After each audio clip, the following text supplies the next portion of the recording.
10 years ago this month, many of us lived through one of the most harrowing experiences of our lifetime.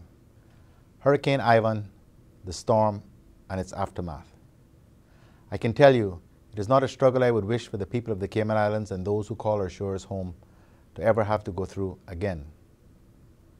As the days inched toward September 11th and 12th in 2004, most of us on Grand Cayman were keeping a wary eye on Ivan. We were initially more concerned about our friends and families on the sister islands than any possible major damage that could be done to us on the Big Island. But we were fooled. While Ivan was 20 miles south of Jamaica on the 11th, it weakened to a Category 4 hurricane and made a westward turn in a forward motion. Traveling west-northwest and gaining strength, it was eventually clear that Grand Cayman was going to take the brunt of the storm. By 9 p.m. Saturday, waves were washing onto parts of South Sound Road. Tree limbs were falling, debris was flying, and Grand Cayman began feeling the impact of what would become the 6th most intense Atlantic hurricane on record at the time. Those of us who rode out the storm can remember the high, never-ceasing, unrelenting whine of the winds for what was hours on end.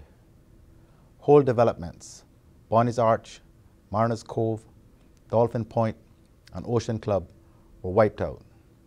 Huge waves, estimated by some to be 50 feet or more, wiped out the most modest of homes and the grandest of mansions. And then there was quiet.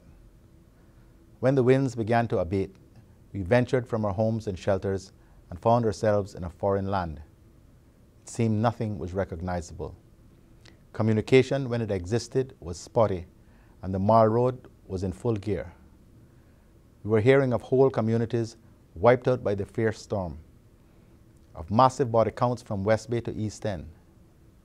We all eventually learned that we had lost 2 souls to the storm, but the rest of us were alive.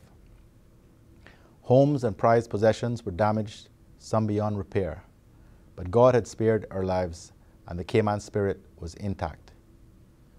So we did what we knew we had to do. We began the slow, arduous process of rebuilding with the help of friends and neighbors.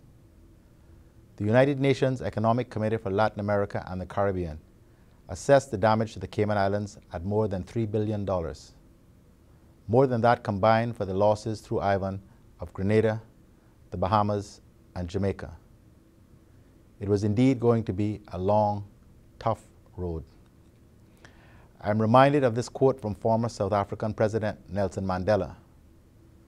Our human compassion binds us to one another, not in pity or patronizingly, but as human beings who have learned how to turn our common suffering into hope for the future.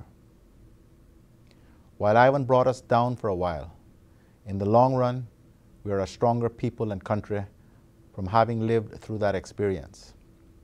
We took the lessons we learned from the storm to heart. 10 years on, most of us have rebuilt and recovered, but not everyone has been as fortunate to get their lives back together.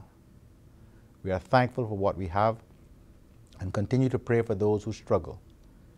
We have made improvements to our shelters and put up signage so residents and visitors can find those spots of safe refuge throughout all 3 islands.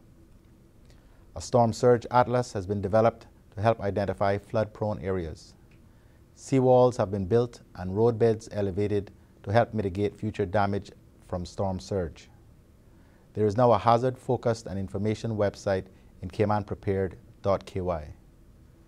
A national hurricane plan and a mandatory requirement that all government agencies develop contingency plans to deal with the effects of a hurricane. Since Ivan, we have installed Doppler radar and other new technology and equipment for the national response to monitor and coordinate response to any event, as well as increased community participation in preparedness and response activities within the districts. In the eastern districts, a modern and sturdy Category 5 storm shelter is now in place at the Clifton Hunter High School. Today, I believe we have made great strides. We did well despite a dip in the global economy, but we can't rest on our laurels. This 10th anniversary of Hurricane Ivan has to remind us that disaster can and will strike at any time. I I urge you to remain vigilant and prepared for the remainder of the hurricane season. And once this season has passed, I encourage us all to celebrate Cayman Thanksgiving on the first Sunday following the 30th of November end to hurricane season 2014. It will be a time to gather, fellowship, and thank the Lord for the mercies He has shown us once again by sparing us from another storm.